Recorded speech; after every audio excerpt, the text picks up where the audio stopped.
Allora io vi illustrerò questa ricerca, magari forse sarà un po' troppo abbondante di numeri, però siccome poi verrà messa a disposizione di tutti, credo che ciascuno di voi potrà leggerla con calma e analizzare un po' nel dettaglio quello che è il messaggio contenuto in questa ricerca.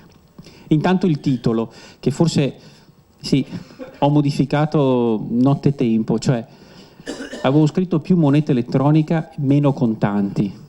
In realtà il messaggio è ancora più forte, più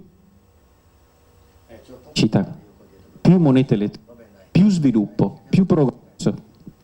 Almeno questo è quello che noi ci sentiamo di dire in base ai risultati che abbiamo ottenuto. E i vantaggi economici. Ci siamo fatti delle domande. Ad esempio, è vero che gli italiani preferiscono i contanti? A quanto ammonta il contante? Quali sono i benefici indotti dai pagamenti elettronici? Si può contrastare l'evasione fiscale con l'uso del denaro contante, contrastare l'evasione fiscale con l'uso del denaro contante? Si può fare una stima di quanto aumenterebbe il PIL regionale con il maggior uso della moneta elettronica? Allora, questo è il sommario, quindi cercherò di illustrarvi la ricerca di un contesto di riferimento, di come è diffusa la moneta elettronica, il rapporto con l'evasione fiscale, i vantaggi per l'economia italiana, per l'economia regionale e alcune conclusioni. Quante sono le carte di credito e di debito in circolazione in Italia? Sono 83 milioni. 83 milioni è l'ultimo dato diffuso dalla Banca d'Italia a maggio di quest'anno. E queste carte sono suddivise in 12 milioni,3 di carte di credito, 48 milioni sono di debito e 22,6 milioni sono delle carte prepagate. Il grafico vi mostra negli ultimi anni la linea azzurra che rappresenta le carte di credito attive ha iniziato una lenta discesa, mentre invece stiamo registrando un'impennata delle carte di debito attive, ma soprattutto delle carte prepagate. Questo comunque è un fenomeno che si accompagna ed è spiegato alla maggiore progressiva propensione al commercio elettronico su internet, dove la carta prepagata risulta essere lo strumento culturalmente più sicuro rispetto ad una carta di credito tradizionale. Ma quante sono le banconote in circolazione? Sono in continua crescita. Sono 177 miliardi di euro la massa monetaria complessiva. E in 7 anni la massa è aumentata, diciamo, di oltre il 50%. Adesso andiamo a vedere quali sono gli strumenti che consentono di pagare in modo elettronico. Diciamo, il grafico rappresenta la dinamica tra il 2003 e il 2014. Come vedete ci sono quasi 2 milioni di terminali POS che sono raddoppiati in 10 anni e 41.000 sportelli ATM, cioè quelli del prelievo che si sono ridotti del 15% dal 2008 ad oggi. In Veneto i numeri sono quelli che vedete: 153.000 POS, cioè l'8,3% del totale nazionale, e 4.000 gli sportelli ATM, cioè circa 1 su 10 è in Veneto.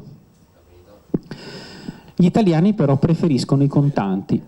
Infatti da questo grafico si vede che solo il 13% delle operazioni gli italiani, i consumatori, utilizzano la moneta elettronica, contro la media europea del 40%. In sostanza, su 577 operazioni di pagamento pro capite ogni anno, 75 sono effettuate con strumenti elettronici e di queste 34 con carte di pagamento e 15 con disposizioni di incasso, quindi cifre molto basse. E in questa propensione, diciamo, all'uso del contante, all'uso della carta elettronica, siamo penultimi davanti alla Grecia. E infatti l'Italia, appunto, con 75 transazioni elettroniche a persona, quindi per abitante, ci troviamo praticamente al penultimo posto in Europa, mentre invece la Finlandia guida la classifica con 449 transazioni pro capite all'anno. Poi ci sono i Paesi Bassi e il Regno Unito. In Europa le transazioni elettroniche vedono i primi 10 paesi così schierati: Germania, Regno Unito, Francia, Paesi Bassi, Spagna, e poi troviamo l'Italia, che occupa la sesta posizione con 4,5 miliardi di transazioni elettroniche all'anno, cioè praticamente un quarto di quelle che fanno in Germania. Ma la cosa, e cioè che nonostante la diffusione dei POS sia bassa. E infatti questo grafico vi mostra come le barre azzurrine più alte, ad esempio vedete quella della Germania, indica il numero di abitanti per POS. Quindi significa che la Germania ha quasi 20 milioni di transazioni elettroniche, avendo un numero di POS molto più basso rispetto a quello italiano. Cioè circa 100, se non erro, sono 110 abitanti per un POS, quando in Italia ci sono 40 abitanti per POS. Quindi non è una questione di diffusione di strumenti. Lo abbiamo detto anche, lo hanno detto anche chi mi ha preceduto. I pallini invece rappresentano il numero di operazioni per POS e voi vedete che l'Italia è esattamente proprio penultima, prima della Grecia. Quanto costa pagare in Italia? Diciamo, i costi che sopporta la collettività sono circa 15 miliardi. Cioè l'1% del PIL, cioè significa che ciascuno di noi paga 260 euro per poter pagare e regolare le transazioni, tutte le transazioni, cioè sia il contante che le carte. Metà di questi costi sono sostenuti dalle banche e metà sono sostenuti dalle imprese. Però, particolare, come dire, quota, 8 miliardi è il costo del contante, della gestione del contante in Italia. Cioè più della metà. Ogni anno l'Italia spende 133 euro pro capite per pagare il personale, le perdite, le apparecchiature, il trasporto, la sicurezza, la vigilanza, eccetera, per garantire il trasporto del contante. E non sono pochi. Ma quanto mi costa questo contante? Allora, abbiamo mutuato dalla Banca d'Italia questa tabellina. Teoricamente il costo del contante sarebbe minore di quello delle carte di debito, vedete? Cioè 0,33 euro per operazione costa il contante e 1,91 costa la carta di credito. Ma questo è solamente un effetto ottico, perché se noi invece andiamo a vedere qual è l'importo medio dei pagamenti, quindi rapportando, diciamo, la propensione rispetto all'importo medio dei pagamenti, vedete che il contante, in percentuale appunto all'importo, costa 2 euro, mentre la carta di debito, ad esempio, 1,07 euro, e le carte di credito. Questa tabella fa vedere che il contante risulta lo strumento più costoso se rapportato all'importo medio di quello che spendiamo. A questo si aggiunge anche quanto costa stampare la moneta. Cioè una monetina da 1 centesimo costa 4,5 centesimi. Produrre una monetina da 1 centesimo. E fabbricarne una da 2 centesimi ne costa 5,2. Quindi, cioè, questi sono costi che sostiene la collettività. e diciamo che, appunto, come dice, negli ultimi 10 anni fabbricare micromonete è costato all'Italia 188 milioni di euro. Ecco perché si sta come dire, andando avanti la proposta di eliminare le monetine, l'uso delle monetine, che diventa un onere per la collettività piuttosto importante. Ma anche in termini di sicurezza. Come diceva il Presidente Zilio, il 40% delle rapine in Europa si registrano in Italia e sono 72.000 le banconote false. A ciò si aggiunge il fatto che il 18% delle monete e il 7% delle banconote sono comunque veicolo di batteri, cioè e anche di malattie. Quindi dobbiamo tenere conto che il contante ha problemi di sicurezza anche da questo punto di vista. E veniamo al tema delle soglie di pagamento. Allora, in Italia la storia delle soglie è una storia lunga. Vabbè, noi la facciamo partire dal 2008, quando la soglia era 12.500 euro. Da allora ad oggi è cambiato 6 volte la soglia. E la proposta, quella di passare da 1.000 a 3.000 euro, sembra cosa ormai assodata. Però in realtà noi ci siamo chiesti, ma queste soglie hanno un effetto o non ce l'hanno? Andiamo a vedere in Europa che cosa succede.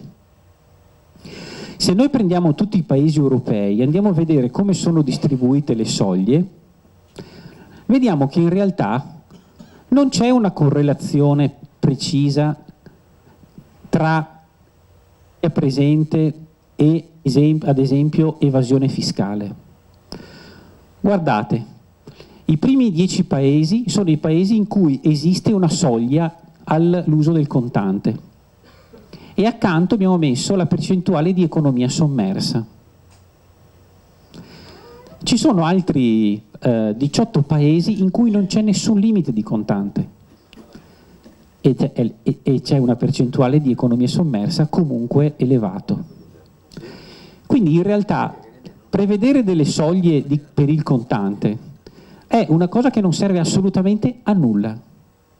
E noi ci dibattiamo e ci divertiamo a stabilire se è 1.000, 3.000, 2.000, eccetera, ma non c'è nessuna correlazione, nessuna. E i dati lo dimostrano. Allora, studi diciamo abbastanza affermati, noi l'abbiamo anche verificato, è che meno contanti ci sono, meno evasione c'è. E qui vediamo un grafico.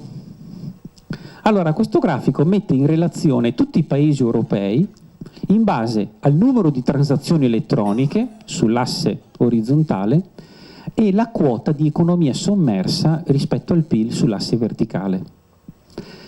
Quindi c'è una correlazione negativa, cioè al diminuire delle transazioni, al diminuire delle transazioni elettroniche aumenta la percentuale di economia sommersa. L'Italia ovviamente si colloca nella fascia sinistra di questo grafico. Cioè, significa che anche rispetto alla media europea delle transazioni elettroniche, l'Italia occupa una posizione, diciamo, piuttosto come dire, affollata tra quei paesi dove l'economia sommersa è molto elevata proprio perché ci sono, diciamo, un numero molto limitato di transazioni elettroniche. Sulla parte destra di questo grafico vediamo tutti i paesi del nord Europa: Finlandia, Olanda, Svezia, Regno Unito, poi c'è anche l'Austria e così via.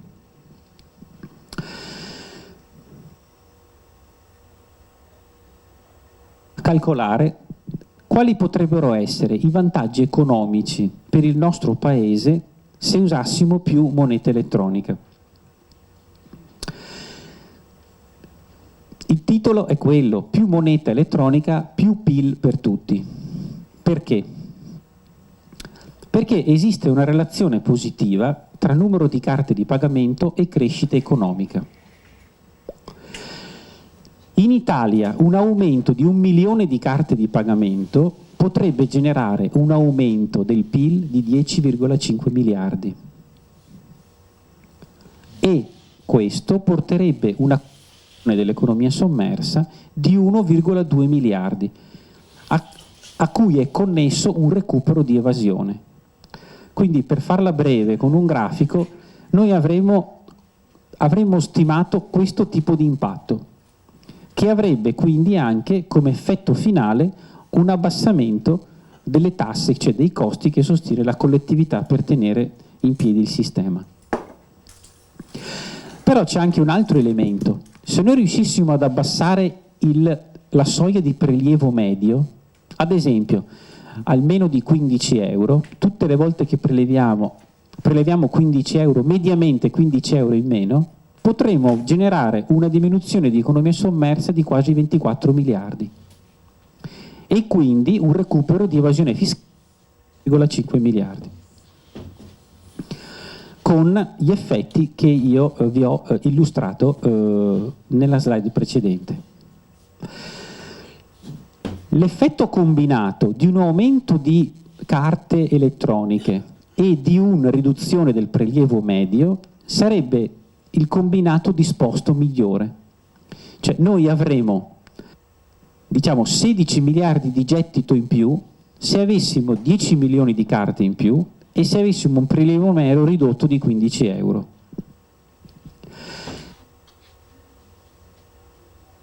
Farla anche per il Veneto. E cosa viene fuori? Viene fuori che, allora, partendo dal fatto che le carte di pagamento in Veneto quelle di credito sono 890.000, però erano 982.000 nel 2012. Di queste 165.000 carte sono in provincia di Verona.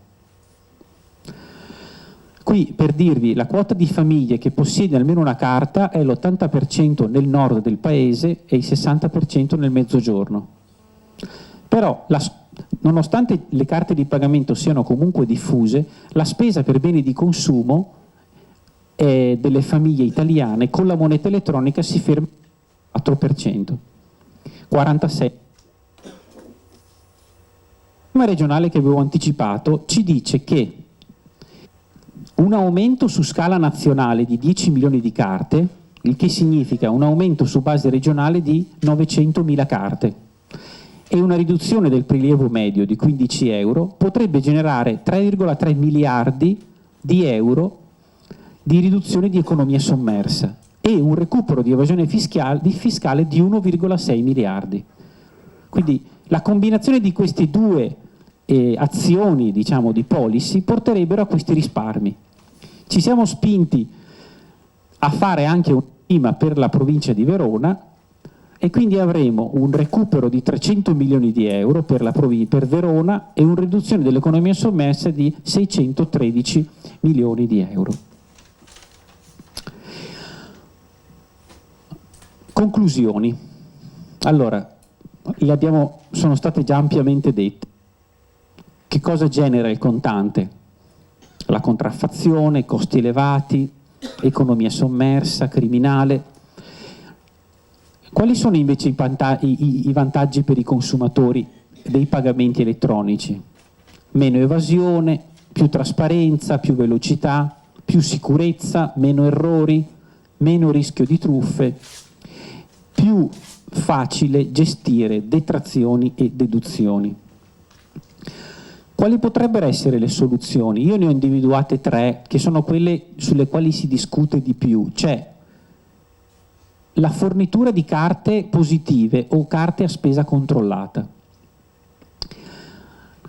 la creazione di piattaforme di strumenti di contactless, che è una cosa sulle quali le banche si stanno attrezzando, che non richiedono il punto e il POS, oppure appunto introdurre una tassa sul circolante. L'Europa ci viene in soccorso con un regolamento che è recentissimo, è del maggio di quest'anno, che dice che fra 5 giorni entrerà in vigore nuove disposizioni, cioè un tetto alle commissioni, le famose commissioni MIF, cioè le commissioni multilaterali di scambio. Un tetto massimo dello 0,3% per ogni transazione con la carta di credito, poi di 0,2% sulle transazioni abilitate tramite carte di credito. Questo è quello che dice il regolamento europeo. E potrebbero fare molto di più, potrebbero passare questi tetti, potrebbero ridurre e rendere più conveniente l'accesso alla moneta elettronica. Quindi gli Stati membri possono definire massimali diversi. E qui io vi ho elencato, diciamo, potenzialmente, nel momento in cui si va a ratificare il regolamento, che cosa accadrebbe. Questa è proprio l'ultima. Cioè, se vogliamo che la moneta elettronica diventi uno strumento efficace, lo possiamo fare sapendo che può essere un volano per la crescita economica, cioè per avere più sviluppo e per ridurre, diciamo, per avere più gettito e pagare meno imposte. E secondo, almeno dallo studio che abbiamo fatto anche come Unioncamere, questa è un'occasione che non andrebbe sprecata. Vi ringrazio.